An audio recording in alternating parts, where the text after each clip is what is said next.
DSSB PRT 2026 की तैयारी कर रहे हो, 31 को एग्जाम है, डर लग रहा है, तो डियर स्पेशली ये वीडियो आप सभी के लिए है, जिसमें हम क्या है पार्ट ए से रिलेटेड हर एक चीज के ऊपर डिस्कशन करेंगे डिटेल में। करें शुरू, आ जाओ। Hello everyone, this is Shivani, welcome back to YouTube channel education classes. तो आज इस वीडियो में हम डिटेल में समझेंगे कि पार्ट ए को किस तरीके से मैनेज करना है, उससे रिलेटेड हर एक छोटी से छोटी चीज को यहाँ पर समझेंगे। डियर स्पेशली ये बच्चे जो 31 को जिनका एग्जाम है, ये उन बच्चों के लिए बनाए हैं कि उनको एक यहाँ पर देखो, हमें पहले जो पेपर था 26 वाला वो हो गया, उससे रिलेटेड यहाँ पर कुछ चेंजमेंट हुआ है या क्या क्या यहाँ पर बदलाव, हमें क्या चीज और एड ऑन करने की अपनी तैयारी में जरूरत है, फर्स्ट पार्ट में क्या क्या ऐड हो गया है उसको भी पढ़ के जाए, इंपॉर्टेंट टॉपिक्स देखे, सारी चीजों पर डिटेल में डिस्कशन करेंगे कि कुछ ऐसा बदलाव या कुछ एड ऑन हुआ है या नहीं हुआ है, कौन कौन से टॉपिक को ज्यादा प्रायोरिटी दे, कौन से इग्नोर कर सकते हैं, सारी चीज कैसे टाइम को मैनेज करेंगे, डिटेल में हर एक छोटी से छोटी चीज को समझेंगे। स्पेशली ये वीडियो पार्ट ए के लिए डियर, जिसके अंदर हम सारे पार्ट ए वाले सब्जेक्ट का डिस्कशन करेंगे, पार्ट बी को यहां पर इन्वॉल्व नहीं किया जाएगा। ठीक है, सबसे पहले हम हमेशा बात करते हैं टाइम मैनेजमेंट की। डियर जिसका 31 को एग्जाम है, सबसे पहले मैं उनको बोल दूं कि बिल्कुल रिलैक्स हो जाओ, डरना बिल्कुल है नहीं। आपको पता चल गया है अभी बीच में एक और पेपर हो गया कि यहां पर ज्यादा बदलाव देखने को नहीं मिला है, जैसा अब तक चलता आ रहा था वैसा ही चलता आ रहा है। तो डियर घबराना नहीं है, सबसे पहले तो पॉजिटिव माइंडसेट, आपके सिलेक्शन में सबसे ज्यादा इंपॉर्टेंट यहां रोल है आपके माइंडसेट का, तो उसको बिल्कुल पॉजिटिव कर दो, रिलैक्स चिल। बिल्कुल आप लोगों ने बहुत टाइम मिल गया आप लोगों को, पहली बात तो कि किस तरीके से तैयारी करें,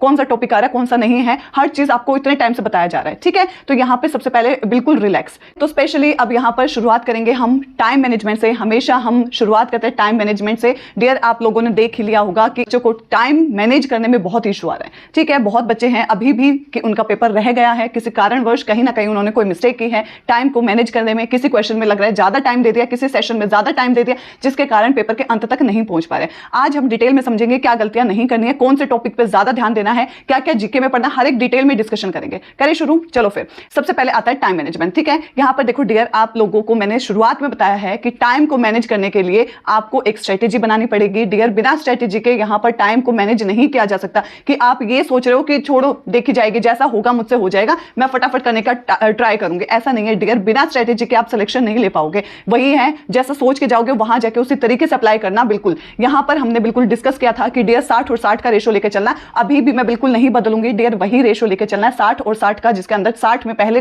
जो 60 मिनट है उसमें 4 सब्जेक्ट को ही लेकर चलना। मैं फिर रिपीट कर रही हूं, 4 सब्जेक्ट ज्यादा नहीं करना है ना, और इन 4 को करने के लिए 60 मिनट ही लेना। बहुत ज्यादा टाइम लोगे तो डियर पैनिक हो जाओगे। ठीक है, अब की बार हमें देखने को मिल रहा है डियर सेकंड पार्ट भी बहुत लेंदी है, समझने के लिए वक्त चाहिए है, तो एप्रोप्रिएट टाइम बचा के रखना पड़ेगा डियर। 60 मिनट में 4 सब्जेक्ट को कर लेना। यहां एक बच्चा मुझे बोल रहा था मैम मैं 70-50 का रेशो लेकर चलता हूं, 4 सब्जेक्ट करने के लिए मैं 70 मिनट लेता हूं और पीछे के 6 सब्जेक्ट करने के लिए मैं वहां पर 50 मिनट लेता हूं। डियर अब की नहीं हो पाएगा, बहुत रेयर है, आप बहुत एक्सेप्शनल केस हो तो आप कर सकते हो, बट एक ऑन एंड एवरेज लेकर चलना पड़ता है हमें, इसलिए यहां पर 60-60 का रेशो ही लेकर चलना पड़ेगा कि 60 मिनट में 4 सब्जेक्ट, जिसके अंदर पूरा कैलकुलेटिव पार्ट हो जाएगा, और 60 मिनट में हमारा पूरा का पूरा पढ़ने वाला अंडरस्टैंडिंग बेस हिंदी को एड ऑन करके उसको कर लेंगे। ठीक है, बहुत ही बिल्कुल रिलैक्स तरीके से अगर इस स्ट्रेटेजी से करोगे ना 40 और ये 60, डियर बहुत आराम से पेपर कंप्लीट हो जाएगा। बच्ची ने मुझे पर्सनली भी थैंक यू कहा है कि मैम टाइम मैनेजमेंट में आपने बहुत हेल्प किया है। डियर अभी भी मैं वही बोलूंगी, उसी तरीके से करना है ना। हम लोगों ने हमेशा से डिसाइड कर रखा है किस तरीके से, हमेशा जब पेपर बिल्कुल शुरुआत में खुलेगा हमारा रीजनिंग आएगा, रीजनिंग में हमारा टाइम उल्टा चलेगा। वही चीज मैं आपको बता रही हूं कि यहां पर 120 का 118, 119, 117 इस तरीके से हो जाएगा डियर। ठीक है, यहां पर आपको रिवर्स फॉर्म में ध्यान रखना पड़ेगा टाइम को। तो आपका सबसे पहले रीजनिंग खुलेगा। अब एक एक करके हम हर एक चीज के बारे में डिटेल में डिस्कशन करते हुए चलते हैं, जहां पे हम टॉपिक को भी टाइम मैनेजमेंट के साथ ही कंप्लीट कर लेते हैं। ओके, सबसे पहली चीज तो हमने डिसाइड कर रखा है कि हमें रीजनिंग जो है वो 15 मिनट में करनी है और 15 मिनट में इजीली हो जाएगी, ज्यादा लंबी नहीं है। कुछ भी ज्यादा बदलाव अब की बार हमने देखने को नहीं मिला है रीजनिंग में, जो अब तक मैं बताती आ रही हूं उसी तरीके से अभी रिसेंट में पेपर हुआ है रीजनिंग में वही आया। हल्का फुल्का ऊपर नीचे हो गया है कि मेरे में बच्चा एक क्वेश्चन में नॉर्थ की तरफ फेस करके बैठा है, सीरीज में बच्चे बिठा रखे हैं सारे लाइन में, और यहां पर अब के बाद सर्कल वाला आ गया जो वो बच्चों को अंदर की तरफ फेस करके बिठाए। डियर अगर सर्कल को ओपन करोगे तो वो वही बनेगा जो लाइन वाइज बिठा रखे हैं, सबका फेस नॉर्थ में। अगर सर्कल में बिठा दोगे सबका फेस अंदर की तरफ है, चीज वही है, थोड़ा सा पूछने का तरीका बदल दिया, ज्यादा ये भी मुश्किल नहीं आ रहा है, हो जाएगा टाइम के अंदर, कोई दिक्कत नहीं है। ठीक है, अब यहां पर हम टाइम मैनेजमेंट को देखते हुए साथ में ही डियर सबसे पहले मैंने सब कुछ लिख लिया ताकि कुछ भी मिस ना हो अभी जो रिसेंट में एग्जाम हुआ उसके बिहाफ पर। ठीक है, पहली चीज रीजनिंग को अभी भी 15 मिनट ही देनी है, हमने कोई इसके अंदर बदलाव नहीं किया क्योंकि वही सेम चीजें अब की बार भी आई हैं, तो टाइम को भी चेंज नहीं करना है ना। तो यहाँ पे हमारा क्या है 15 मिनट, 120 मिनट से जब आपका 105 मिनट हो जाएगा रीजनिंग को कंप्लीट कर लेना। ठीक है, और हो जाएगी डियर, बहुत प्रैक्टिस करो, मेहनत करो, हो जाएगी। और इतना ज्यादा टाइम मिला आप लोगों को, अब तक तो हो जाना चाहिए डियर, 15 मिनट के अंदर रीजनिंग को कंप्लीट कर लेना। अब रीजनिंग के टॉपिक्स भी साथ में सुन चलो मैं टॉपिक्स को भी साथ में ही डिटेल में बता दूंगी कौन से करने हैं कौन से नहीं करने हैं। नहीं वालों पे बिल्कुल टाइम वेस्ट मत करना, उसको इग्नोर कर दो। जो आ रहे हैं मैंने अब तक सारे के सारे टॉपिक्स बिल्कुल सही बताएं डियर। अब यहां पर देखो रीजनिंग को देनी है 15 मिनट, और वो 15 मिनट आप कैसे करोगे डियर? एक तो सबसे ज्यादा आप पीवाईक्यू लगाओ। 2025 के जितने भी टीजीटी लेवल के फर्स्ट पार्ट के हैं रीजनिंग को स्पेशली यहां पर 12-12 मिनट लगा के अलग अलग सेशन में भी दिए होते हैं। हम टेक्स्ट बुक जो ऐप है उसमें फर्स्ट पार्ट सेकंड पार्ट अलग अलग भी दिए होते हैं। 12-12 मिनट देते हैं वो एक सेक्शन के लिए। कोई बात नहीं, करने का प्रयास करो, क्या पता 12 मिनट के अंदर कंप्लीट हो जाए। जितने भी क्वेश्चन रह जाए कोई दिक्कत नहीं, लेकिन 15 मिनट में पूरी रीजनिंग कंप्लीट कर दो, है ना। प्रैक्टिस के लिए बोल रही हूं मैं। वो 12 मिनट वाले सेशन जितने भी होते हैं सारे लगा दो रीजनिंग के। पीवाईक्यू जरूर लगाओ, जिससे क्या है आप लोगों को एक पूरा ब्लूप्रिंट मिल जाएगा किस तरीके का क्वेश्चंस आ रहे हैं, एग्जैक्ट वही आ रहे हैं डियर। यहां पर हमारे रीजनिंग में ये टॉपिक जरूर कर लेना। प्रैक्टिस में सबसे पहली चीज जो नहीं करना है पहले वो नहीं वाले बता दो। तो डियर कैलेंडर अभी भी नहीं आ रहा है, क्लॉक बिल्कुल नहीं आ रहा है, डायरेक्शन भी नहीं आ रहा है, इसके बाद डाइस बिल्कुल नहीं आ रहा है, और सिलोगिज्म भी नहीं आ रहा है। बच्चे पूछ रहे थे स्टेटमेंट और उसका रीजन वाले क्वेश्चन आपके पास नहीं आ रहे डियर। और हमारा लास्ट जो टॉपिक है जो नहीं आ रहा है रीजनिंग में वो नहीं आ रहा है number of triangles, number of square, number of circle, जिसमें काउंटिंग फिगर्स होती है ना, वो नहीं आ रहे आपके पास भी। ठीक है, जो आ रहे हैं आपको पता है मिरर इमेज आ रहा है, या फिर कोई एक ऐसा आपके बार बोला जा रहा है कि मैम मिरर इमेज, एक बच्चे के में आया था उसने बोला था, बट एक बच्चे ने बोला है कि मिरर इमेज नहीं मैम, एक फिगर बना दी, पूछा है चारों में से किसके अंदर वो है हाइड, है ना, होता है बिल्कुल जैसे एक लाइन बना दी और वो किसके अंदर है वो बताना है। ऐसे 2 क्वेश्चन आए थे डियर, ये टॉपिक आ रहा है। दूसरी चीज आपका क्या है, अल्फा सीरीज भी आ रही है, तो 3 तरीके की आ रही है, alpha series, beta alpha series, number series, और मतलब अल्फाबेट और नंबर, और एक आ रहा है अल्फा प्लस नंबर दोनों, लाइक A B और 23, B C 25, इस तरीके से अल्फाबेट और प्लस नंबर्स को ऐड ऑन करके तीनों टाइप की आ रही है सीरीज, इसलिए सीरीज बहुत इंपॉर्टेंट है। फिर आप करके जाना है ओड वन आउट आएगा आपका क्वेश्चन, जिसके अंदर AB रेशो CD और उसके के नीचे CD रेशो EF, इस तरीके से 4 दे रखा है। ओड वन आउट निकालना है कि यहाँ पर जो पैटर्न लग रहा है 3 में वो 1 में नहीं लग रहा है, उसको ओड वन आउट कर दो, है ना। बच्ची ने बताया था मैम बिल्कुल एग्जैक्ट वही क्वेश्चन जो आप बता रहे थे वही आ रहा है, और ये जरूर करके जाना प्रैक्टिस। और ये हमारे पीवाईक्यू में भरे पड़े हैं बिल्कुल, इतने क्वेश्चन है टीजीटी के, हर सब्जेक्ट के हर शिफ्ट के क्वेश्चन करोगे तो खत्म नहीं होंगे, इतने हैं वो, है ना।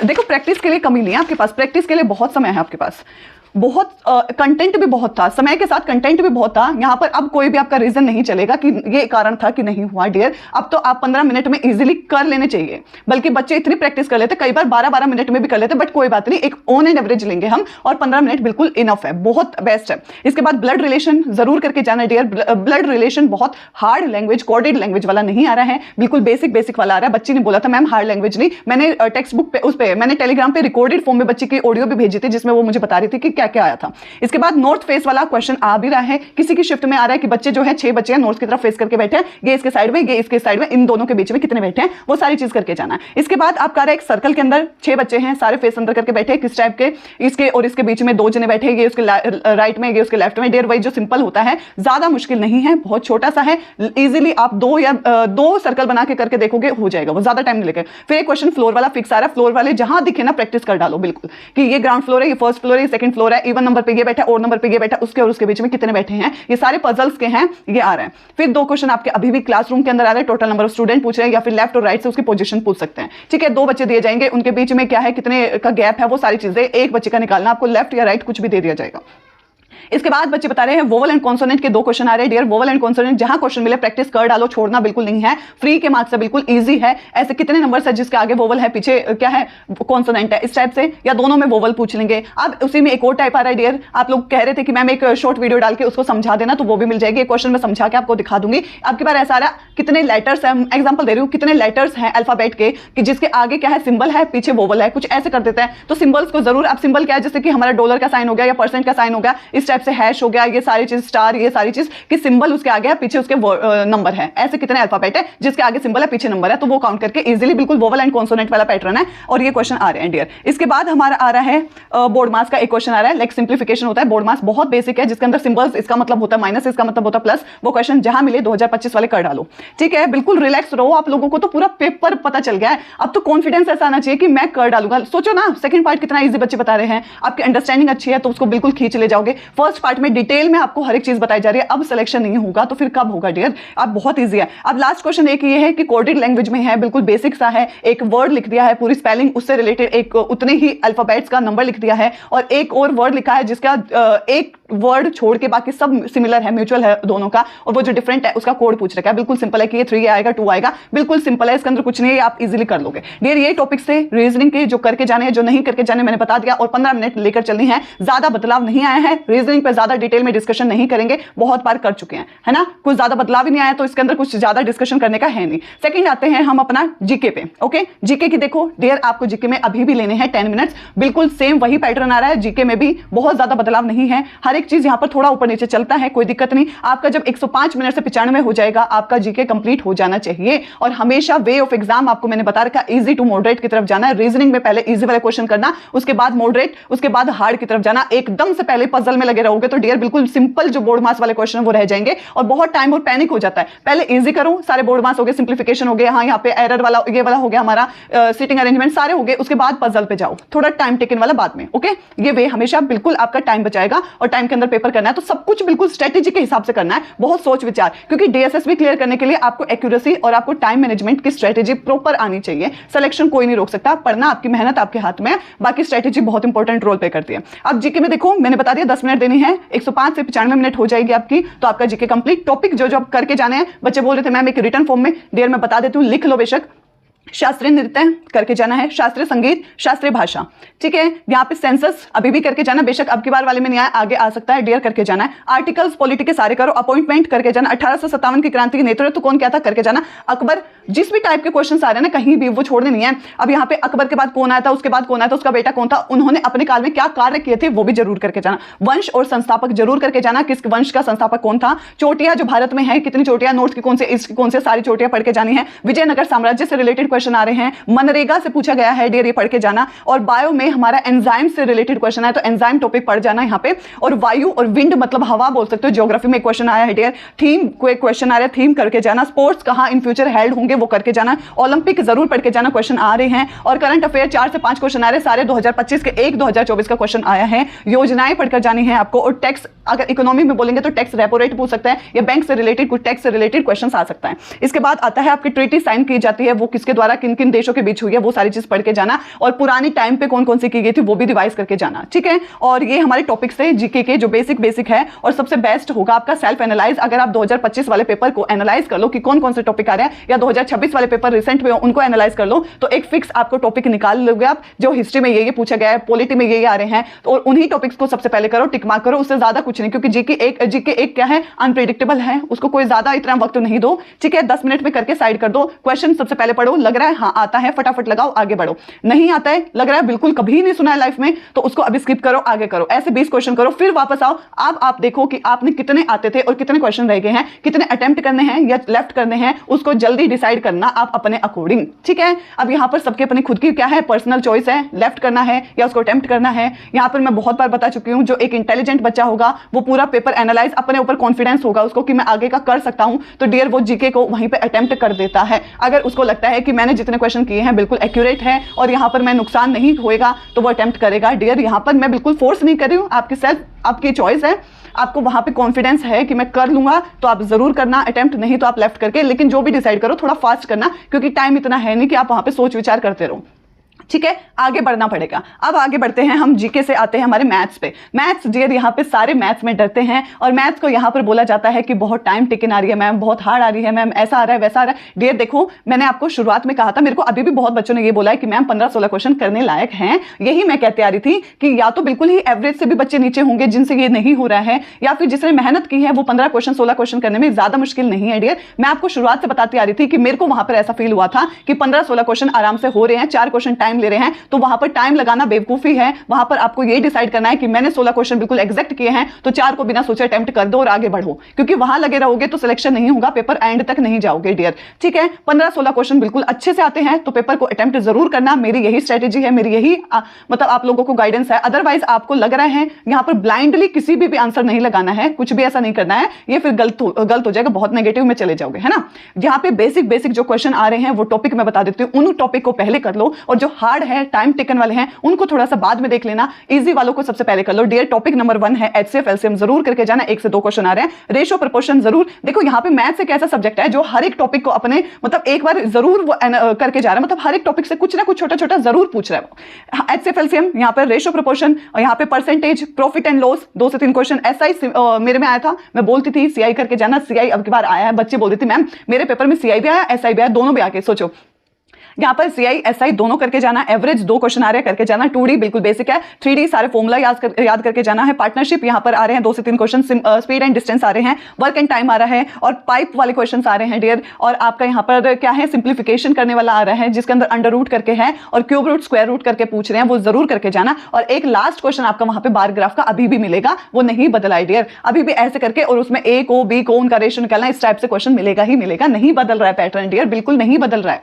ठीक है, बिल्कुल इजी क्वेश्चन। जो हार्ड टॉपिक्स जो टाइम टेकन वाले हैं ना डियर, वो आपका 3D है, 3D टाइम लेगा आपका थोड़ा सा, पार्टनरशिप थोड़ा सा टाइम ले सकता है डियर, यहाँ पे पाइप वाला थोड़ा सा टाइम लेगा, और यहाँ पर थोड़ा सा यहाँ पर क्या है, स्पीड एंड डिस्टेंस टाइम ले सकता है। बाकी सारे बिल्कुल बेसिक और इजी है, आप झट से कर लोगे, करने वाला जिसका कॉन्सेप्ट क्लियर है वो फटाफट कर लेगा, है ना, ज्यादा टाइम नहीं लगेगा डियर। यहाँ पे टाइम देख लो तो मैथ्स को देने आपको 25 मिनट, वही हमारी स्ट्रेटेजी बिल्कुल नहीं बदली है। 95 से लेके आप 70 पे आओगे, आपकी मैथ्स कंप्लीट हो जानी चाहिए। 70 पे आओगे जब कितने क्वेश्चन रह रहे हैं, फिर उसको फटाफट डील करो, या तो अटेम्प्ट या लेफ्ट, उससे ज्यादा क्वेश्चन लगाओगे, टाइम लोगे, पेपर रह जाएगा, कंप्लीट नहीं होगा, सिलेक्शन होना मुश्किल हो जाएगा। 25 मिनट में ज्यादा से ज्यादा मैक्सिमम क्वेश्चन करने का ट्राई करो, उसके बाद फटाफट से क्विक डिसीजन लो, करना क्या है, छोड़ना है या अटेम्प्ट करना है। अगर आपको फील हो रहा है 15-16 क्वेश्चन बिल्कुल ठीक कर दिया, एक भी गलत नहीं हो सकता है, बिल्कुल भरोसा है खुद पे, तो बाकी बचे हुए क्वेश्चन को अटेम्प्ट करो। अदरवाइज 10 क्वेश्चन आते हैं, 8 क्वेश्चन आते हैं, मैं यही कहूंगी बिल्कुल लेफ्ट कर दो और छोड़ के आगे बढ़ो, क्योंकि नेगेटिव मार्किंग है यहाँ पे 0.25, 4 क्वेश्चन गलत होने पे 1 नंबर कट जाएगा डियर। यहाँ पर थोड़ा सोच विचार करके, अपनी बुद्धि का इस्तेमाल करके वहां पर अप्लाई करना है ना। इसके बाद आते हैं हम इंग्लिश पे डियर, इंग्लिश की बात करते हैं। यहाँ इस पेपर में आज वीडियो में हम हिंदी का डिस्कशन नहीं करेंगे, हम पार्ट A की बात कर रहे हैं डियर, जिसको हम 60 मिनट की यहाँ पर बात करें, 60 मिनट की आपको कल वीडियो मिल जाएगी, जिसके अंदर हम पार्ट B में हिंदी को ऐड ऑन करके किस तरीके से क्या क्या आ रहा है वो सारी चीज डिस्कस करेंगे। अब बात करते हैं इंग्लिश में। इंग्लिश 10 मिनट लेनी है हमें, बिल्कुल यहाँ पर वही है, बिल्कुल डिट्टो क्या है, 70 मिनट से 60 मिनट तक आपको क्या है, इंग्लिश कंप्लीट करनी है। अब मैंने इंग्लिश को यहाँ पे 3 हिस्सों में बांट दिया, बिल्कुल डिट्टो वही आ रहा है, कुछ ज्यादा पैटर्न में बदलाव नहीं आ रहा है, बच्चा बिल्कुल बता रहा है डियर। यहाँ पर मैंने 3 हिस्सों में बांट दिया। सबसे पहला कॉम्प्रीहेंशन, एक भी नंबर कटने की मतलब यहाँ पे गुंजाइश ना रहे, ऐसी तैयारी कर लो कॉम्प्रीहेंशन की, इतने PYQ लगा लो। अब डियर कॉम्प्रीहेंशन आपका आएगा, कॉम्प्रीहेंशन में आपका 16वां क्वेश्चन सबसे पहले यही होगा डियर, पूरे पैराग्राफ की टोन क्या है, ठीक है, टोन वाली वीडियो जरूर देख लेना, मैंने डाल दी है। दूसरी चीज आपका टाइटल वाला दूसरा क्वेश्चन फिक्स मिलेगा बिल्कुल, कि टाइटल बताओ। तीसरी चीज आपका यहाँ पर पूछा जाएगा सिनोनियम या एंटोनियम, कोई एक चीज पूछ लेंगे एक वर्ड से रिलेटेड, कि यहाँ का एप्रोप्रिएट सिनोनियम या इसका एप्रोप्रिएट एंटोनियम बताओ। उसके बाद चौथा क्वेश्चन आपको मिलेगा और 5वां क्वेश्चन आपको मिलेगा, जो पैराग्राफ आपका आएगा उससे रिलेटेड आपका डायरेक्ट क्वेश्चन जो उसके अंदर से मिल जाएंगे। ये 5 क्वेश्चन फिक्स है और आपके में भी यही आएंगे, बिल्कुल चिल करो, ठीक है, सब कुछ लगा लो, पेपर आपके आगे खुल गया है बिल्कुल, है ना। और बिल्कुल जो मैंने एग्जैक्ट वीडियो डाल के दिखा रखा है ना कि डिट्टो मेरे में ये आया था डियर, इसको हटा के ये आया था, वो वीडियो जरूर देख के जाना, पूरा आपको आइडिया लग जाएगा, है ना। इसके बाद 5 क्वेश्चन ये फिक्स हो गए, कॉम्प्रीहेंशन हटा दो डियर, बचा क्या है, अब 5 क्वेश्चन हटा दो, 15 क्वेश्चन बचे हैं। यहाँ पे हमने 2 हिस्सों में इसको बांट दिया, वोकैब और ग्रामर डियर। 7 से 8 क्वेश्चन यहाँ पे, 8 से 9 क्वेश्चन आपके व्याकरण के ग्रामर के आएंगे और 6 से 7 क्वेश्चन आपके वोकैबुलरी के आएंगे। वोकैबुलरी अनप्रेडिक्टेबल है, इसलिए पहले ग्रामर पोर्शन पे फोकस करो, 8 से 9 क्वेश्चन को बिल्कुल फिक्स कर लो कि यहाँ पे कटने नहीं देना है, उसके बाद हम वोकैबुलरी पे आएंगे क्योंकि वो अनप्रेडिक्टेबल है। अब यहाँ पे ग्रामर में टेंस पढ़ के जाओ अच्छे से, नाउन, उसके रूल्स, सारी चीजें like committee and the member आएगा, यहाँ पर क्या आएगा, मतलब ये प्लूरल है या सिंगुलर है, वो सारी चीज कॉन्सेप्ट को क्लियर करके जाना। आर्टिकल पढ़ के जाना, ए एंड द वाला 2 क्वेश्चन फिक्स आ रहे हैं। PQRS पढ़ के जाना, ग्रामर पोर्शन में ऐड किया है, इसको गलत नहीं होने देना। बेसिक रूल सारे पढ़ के जाओ, कंजक्शन, प्रेपोजिशंस, वर्ब, प्रोवर्ब, सारी चीज पढ़ के जानी, एरर फाइंड, ये सारे टॉपिक्स को पढ़ के जाना है ग्रामर पोर्शन के अंदर, ठीक है। अब हम आते हैं कौन सा टॉपिक नहीं करके जाना ग्रामर में डियर, टाइम वेस्ट बिल्कुल नहीं करना, एक्टिव पैसिव नहीं करना, नरेशन वगैरह नहीं करना, क्वेश्चन टैग बिल्कुल छेड़ने नहीं है, ये सारी चीज नहीं आ रही है डियर। एक चीज और मैं बोल दूं यहाँ पर कि हमारा जो वोकैबुलरी पार्ट है इसके अंदर हमारा वन वर्ड सब्स्टिट्यूशन मेरे टाइम पे नहीं आता, अब की बार 1-2 क्वेश्चन पूछ रहे हैं तो कर जाना अगर वक्त है तो, बट ये अनप्रेडिक्टेबल है तो इतना वक्त अभी बच्चा नहीं लगाए तो ज्यादा सही रहेगा। ग्रामर पोर्शन कॉम्प्रीहेंशन को एक भी ना कटने दे तो भी इंग्लिश में बहुत अच्छे नंबर लाए जा सकते हैं। और यहाँ पर वोकैबुलरी में इडियम फ्रेजेस को भी ऐड कर लो, आप कभी भी गलत नहीं होने दो, ऐसी तैयारी करो ईडियम फ्रेजेस, क्योंकि वो प्रेडिक्टेबल है, फिक्स है, ज्यादा नहीं है, लिमिटेड है। अगर बार बार रिवाइज करोगे, कई बार पढ़ने पर वैसे ही हमें कॉन्सेप्ट समझ में आ जाता है, तो वो एक ऐसी चीज है जिसमें नंबर स्कोर किए जा सकते हैं, है ना। बाकी उसको भी ऐड कर लो नंबर स्कोरिंग में। कॉम्प्रिहेंशन, व्याकरण मतलब ग्रामर पोर्शन और ईडियम फ्रेजेस, ये हमारे मार्क्स स्कोरिंग सब्जेक्ट्स है, टॉपिक्स है। इसके बाद जो हमारे हैं सिनोनियम, एंटोनियम, स्पेलिंग्स, 2 क्वेश्चन आ रहे हैं, 2 वन वर्ड सब्स्टिट्यूशन बोल रहे हैं, एंटोनियम सिनोनियम एक एक आ रहा होगा, एक एक 2 ऐसा, ठीक है। और यहाँ पर फिर ईडियम फ्रेजेस, टोटल ये मिला के 6-7 क्वेश्चन आ रहे हैं, तो ये कर जाना, वोकेबलरी पार्ट को भी करके जाना है, ज्यादा बदलाव नहीं आया है, ठीक है। अब इसके बाद देखते हैं डियर कि आप लोगों को जो मिस्टेक नहीं करनी है, जिसका पेपर 31 तारीख को है। डियर सबसे पहली चीज मैं आपको बोल दूं, ओवर थिंक मत करो। ओवर थिंक नहीं करना है कि हो वो बच्चे का पेपर पूरा नहीं हो पाया, कहीं हमारा भी ना हो, मैम वो तो बता रहा है आगे लेवल बहुत हाई होगा। डियर ओवर थिंक नहीं करना है, कहीं मेरा पेपर ना रह जाए, कुछ भी नहीं सोचना है। आपको सिर्फ ये देखना है कि मैं अपना कितना बेस्ट दे सकती हूं या दे सकता हूं, क्या मैं अपना 100% दे रहा हूं या नहीं दे रहा हूं, मैंने मेहनत में 100% लगा दिया या नहीं, क्या इससे बेस्ट मैं अभी कर सकता हूं, अगर कर सकता हूं तो करो, है ना। ओवर थिंक में कुछ नहीं करना, ये मिस्टेक मत करना। दूसरी चीज स्किपिंग, स्किप करना आना चाहिए, बहुत ज्यादा टाइम मत लेना सोच विचार करने में कि करूं या छोड़ूं, करूं या छोड़ूं। मैथ्स का क्वेश्चन है या किसी भी चीज का, स्किप करना आना चाहिए। अगर नहीं आता है और बहुत ज्यादा क्वेश्चन ऐसे आ रहे नहीं हो रहा है, नेगेटिव मार्किंग नहीं करनी है, स्किप करो, आगे बढ़ो, क्योंकि पेपर को एंड तक करना है ना। तीसरी चीज, पैनिक मोड ऑन मत होने देना, बिल्कुल पैनिक नहीं होना है, रिलैक्स, बिल्कुल रिलैक्स माइंड के साथ अपने आप पेपर में बैठो ना, तो ये कहना अपने आप को कि मेरे को बहुत वक्त मिल गया है, अंत तक आपका पेपर हो रहा है, बिल्कुल लास्ट में मेरे को बहुत टाइम मिल गया, मेरे को बहुत गाइडेंस मिली है, सभी ने साथ दिया, समझाया है, पता है क्या आ रहा है क्या नहीं आ रहा है, मैंने मेहनत किया, दिन रात एक की है, कोई भी रोकने वाला यहाँ नहीं है, बिल्कुल ईजी पेपर आ रहा है, मुझे सब आता है, सब आता है, सब आता है बोलना, और डेफिनेटली ऐसा ही होगा, पेपर आपके हक में ही होगा, है ना। बिल्कुल पैनिक नहीं होना। सबसे पहले पैनिक हो गया ना तो पढ़ा लिखा सब वेस्ट हो जाएगा, आज तक जितनी मेहनत की सब जीरो हो जाएगी। और उसके बाद ब्लाइंड गैस नहीं करना है, डियर ये मिस्टेक नहीं करनी है, ब्लाइंड गैस बिल्कुल नहीं करना है कि आपको आता नहीं और ABC लगा के आके मैं तो अटेम्प्ट कर दिए 190 फिर सिलेक्शन नहीं होगा। गैस भी करना है तो लिमिटेड, बहुत ज्यादा नहीं, लिमिटेड एक आधी चीजों में करते हैं, सब में नहीं। इसके बाद क्या है, जो डिफिकल्ट क्वेश्चन है उसके अंदर लगे नहीं रहना है, ये मैंने लिख लिए थे चीजें कि मैं भूल ना जाऊं आपको बताने के लिए। डिफिकल्ट क्वेश्चन में बहुत ज्यादा नहीं लगाना है टाइम। 3D वो आपका पूछ लिया, लाइक CI पूछ लिया, 4 साल का पूछ लिया, बहुत हाई लेवल है, नहीं हो रहा है, पॉइंटों में कुछ पूछ लिया, नहीं हो रहा है, तो उसको स्किप करो। बहुत ज्यादा वक्त लगाओगे, इजी क्वेश्चन रह जाएंगे, सिलेक्शन रुक जाएगा, बस यही स्ट्रेटेजी है ना। अब इसके बाद इजी, मॉडरेट, हार्ड, इस तरीके से फ्लो में चलना है। अब करना क्या है वो देख लो। सबसे पहली चीज रिवीजन पे फोकस कर दो, दबा के रिवीजन करो और पेपर लगाओ, रिवीजन पेपर लगाओ, गलत हो जाए समझो, फिर पेपर लगाओ, फिर रिवीजन करो, इस तरीके से करते जाओ, ठीक है, बिल्कुल। और दूसरी चीज ये करना है, अब आपको बच्चों के जो रिव्यूज है उसको स्कैन कर दो, बिल्कुल एनालाइज करो, बिल्कुल क्या बच्चा जो टॉपिक बता रहा है वो मैंने कर लिया है या नहीं कर लिया है, अगर नहीं किया है फटाफट कर दो उसको, क्योंकि उससे रिलेटेड क्वेश्चन डेफिनेटली आपके में आएंगे, है ना। बिल्कुल एनालाइज करो, ये मत ध्यान दो बच्चे का कि वो कैसा करके आया, उसके बातों पे ध्यान दो कि वो क्या बोल रहा है, कि क्या क्या आ रहा है। अगर ये मेरे को आता है, चिल रहो, रिलैक्स रहो, किसी को कुछ बताने की जरूरत नहीं है। लेकिन अगर नहीं आता है, खुद एनालाइज करो, ये टॉपिक तो मैंने पढ़ा ही नहीं है, ये आ रहा है, उसको टाइम मिल गया आपको, वो करो, है ना। ये तरीका रखो हमेशा। टाइम को मैनेज करना सीखो, प्रैक्टिस से ही होगा ये सारी चीजें। सिली मिस्टेक बिल्कुल नहीं करनी है डियर। जैसे सिली मिस्टेक होती है कि ओ शिट मैंने ध्यान से नहीं पढ़ा था, यहाँ पे तो नोट पूछा था, मैंने तो ये लगा दिया, बाद में आंसर क्या आएगी जब, अरे यहाँ तो नहीं पूछा था, मुझे पता नहीं था। ये सारी चीज बिल्कुल नहीं करनी है ना। दूसरी चीज पॉजिटिव माइंडसेट रखो, पॉजिटिव रहो, सब बेस्ट से भी बेस्ट होगा, जैसा सोचोगे वही आकर्षित करोगे। पॉजिटिविटी रखो और तैयारी को दबा के यहाँ पर 2x कर दो, ठीक है। तो ये चीज थी, हमने डिटेल में डिस्कशन कर दिया सारा टाइम मैनेजमेंट स्ट्रेटेजी, किस तरीके से डील करना है, क्या क्या सिलेबस है, क्या क्या पढ़ना है, क्या क्या नहीं पढ़ना है, हर एक चीज पे हर एक सब्जेक्ट का डिस्कस कर लिया है डियर। पार्ट बी की आपको वीडियो मिल जाएगी जिसके अंदर हिंदी को ऐड ऑन करके मैं वहां समझा दूंगी, है ना। और आज आपको एरिक्सन की थ्योरी लाइव में मैं पढ़ा दूंगी, उससे रिलेटेड क्वेश्चंस करेंगे। और आपका एक टेस्ट है 40 नंबर का, जिसके अंदर 20 नंबर की हिंदी एग्जैक्ट जो पेपर में आई है वो डाली गई है। और हमारा क्या है, हमारा उसके अंदर टीचिंग मेथोलॉजी जो हमारे TGT में आज तक अभी रिसेंट में आ रहे हैं, सभी को मिक्स करके मैंने बनाया कि एक ऑन एंड एवरेज आपको कॉन्फिडेंस आए, आइडिया लग जाए कि किस तरीके का पेपर है, वो भी हम लाइव में कर लेंगे, ठीक है। तो ये वीडियो थी स्पेशली बच्चों को जिसका 31 को एग्जाम है, उनको थोड़ा सा कॉन्फिडेंस और पॉजिटिविटी देने के लिए। आई होप आपको बहुत पॉजिटिविटी और हेल्प मिली होगी और गाइडेंस मिली होगी, ठीक है। अगर ये वीडियो आप लोगों को यूजफुल लगी होगी तो डियर प्लीज लाइक और शेयर जरूर करना वीडियो को, और चैनल को सब्सक्राइब करना बिल्कुल मत भूलना। एंड मिलते हैं अपनी नेक्स्ट वीडियो में, तब तक के लिए thank you so much for watching.